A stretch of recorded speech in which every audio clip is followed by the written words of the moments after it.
Capítulo 11. California, quinta parte. Durante el largo periodo en que el príncipe heredero estuvo en California, construyendo una colonia pionera y regresando, ocurrieron muchos cambios importantes en México.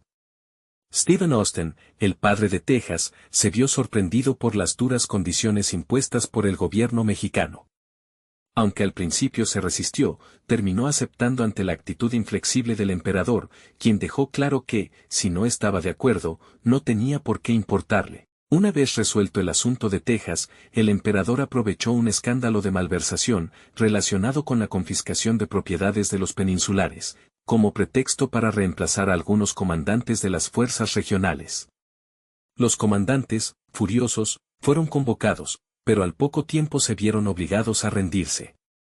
Si se negaban, tendrían que enfrentarse al ejército central y, de ser derrotados, serían ejecutados. No tenían otra opción, el gobierno central ahora contaba con más recursos y el pretexto del emperador era sólido. El emperador, en su astucia, retrasó la promulgación de la Constitución hasta que completó la sustitución de los comandantes.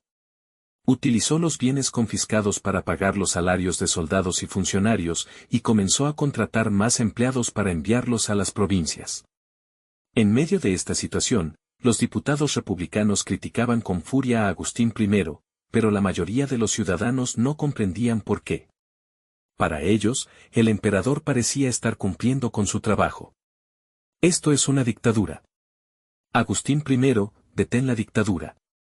¿De qué hablan? ¿Cómo puede ser una dictadura que envíe funcionarios a las provincias a recaudar impuestos? Exacto. No existe ninguna ley que diga que solo nosotros debemos pagar impuestos. Mientras el país recuperaba su estabilidad y en Ciudad de México se reanudaba la recaudación de impuestos, comenzaron a circular rumores de que las provincias no estaban pagando. Naturalmente, la reacción de los ciudadanos fue de total indiferencia.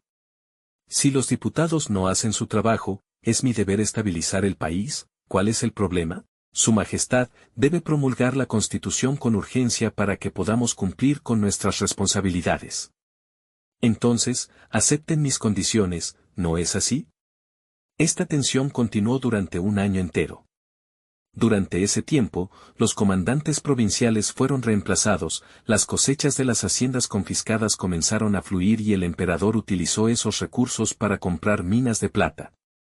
Esto le permitió acuñar una gran cantidad de pesos, obteniendo jugosos beneficios de señoreaje. A pesar de que México seguía teniendo una enorme deuda nacional, la economía empezaba a revivir lentamente. Con los ingresos obtenidos, el emperador logró expandir el ejército central. No creo que podamos resistir mucho más. Si esto se prolonga un año más, la monarquía constitucional no sobrevivirá. Está sugiriendo que aceptemos la constitución del emperador, le otorga demasiado poder. Tienes razón. Además, ni siquiera contempla un sistema federal. Dejemos el federalismo de lado por ahora. Incluso entre nosotros hay desacuerdos. Además, la propuesta de Agustini es técnicamente una monarquía constitucional. ¿Qué acabas de decir? ¿De qué lado estás? Los diputados republicanos ya no podían mantener su unidad. Se dividieron en dos facciones, una que quería aceptar la propuesta del emperador y otra que se negaba a ceder. Ya hemos resistido todo lo que podíamos. Si seguimos demorando, la existencia misma del Parlamento podría verse comprometida. Los ciudadanos no están descontentos con el gobierno del emperador. Sai. Intentemos llegar a un acuerdo razonable. Finalmente, los republicanos cedieron ante la propuesta del emperador. Aunque a Agustín I no le entusiasmaba la idea de una monarquía constitucional, una conversación con su hijo mayor le hizo entender que el mundo había cambiado radicalmente desde la Revolución Francesa. Su hijo insistió en que la ola de liberalismo y republicanismo, una vez iniciada, no podía ser detenida. Al menos, en apariencia, debían ceder y llegar a un compromiso. Así se redactó la primera Constitución del Imperio Mexicano, cuyos puntos principales fueron los siguientes: el emperador ejerce la soberanía en nombre del pueblo. La religión oficial del Imperio Mexicano es el catolicismo romano. El Parlamento será unicameral, y sus miembros serán elegidos por votación. Los diputados tendrán un mandato de 4 años, con un máximo de 3 periodos, sumando un total de 12 años. El Parlamento tendrá poder legislativo y la facultad de elegir al primer ministro, pero el emperador tendrá derecho de veto. El primer ministro podrá proponer al emperador los nombramientos de los responsables de los distintos ministerios, pero el emperador podrá ejercer su veto. El emperador tendrá el poder de emitir órdenes ejecutivas para dirigir al gobierno. El emperador poseía el poder militar y diplomático, pero para declarar la guerra necesitaba la aprobación de más de 2/3 del Parlamento.